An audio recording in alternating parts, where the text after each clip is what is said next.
Таджикистану что-то угрожает или для чего и вообще это все? Подписывайтесь на наше обновление и точно будете в курсе всего самого актуального. Президент Таджикистана встретился в Душанбе с генеральным секретарем Организации договора о коллективной безопасности Станиславом Засем. Генсек ОДКБ прибыл в Таджикистан для участия в международной конференции высокого уровня «Международное и региональное сотрудничество в области безопасности границ и пограничного контроля для борьбы с терроризмом и предотвращения передвижения террористов», которая проходит в столице. В ходе встречи стороны обсудили вопросы сотрудничества Таджикистана в рамках ОДКБ, текущие задачи организации, актуальные темы региональной и международной повестки дня, сообщает пресс-служба президента Республики Таджикистан. Эмомали Рахмон назвал деятельность ОДКБ важным фактором обеспечения безопасности и стабильности в регионе. А как вы относитесь к организации ОДКБ и как вы думаете, она дает хоть какую-то пользу или ее пора расформировать? Свои ответы напишите нам, пожалуйста, в комментарии.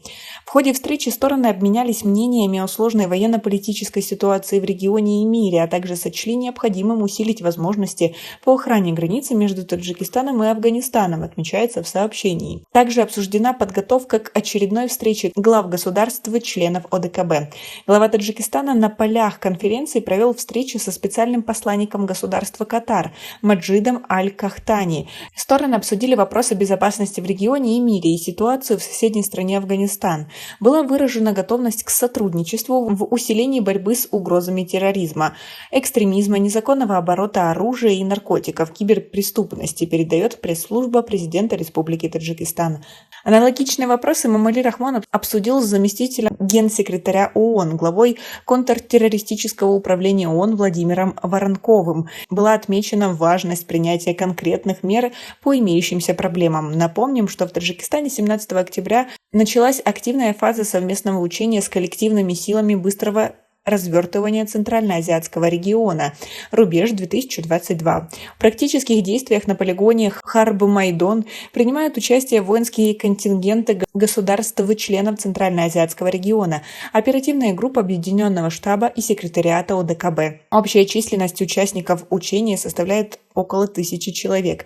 Задействовано свыше 300 единиц военной и специальной техники, в том числе самолеты, вертолеты и беспилотные летательные аппараты.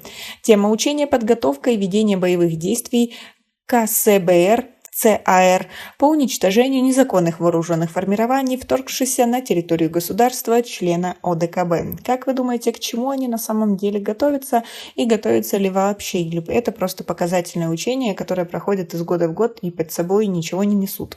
Свое мнение по поводу этого и, возможно, какие-то предположения напишите нам, пожалуйста, в комментарии. И у нас пока на этом все. Оцените наше видео подпиской и лайком. До скорой встречи!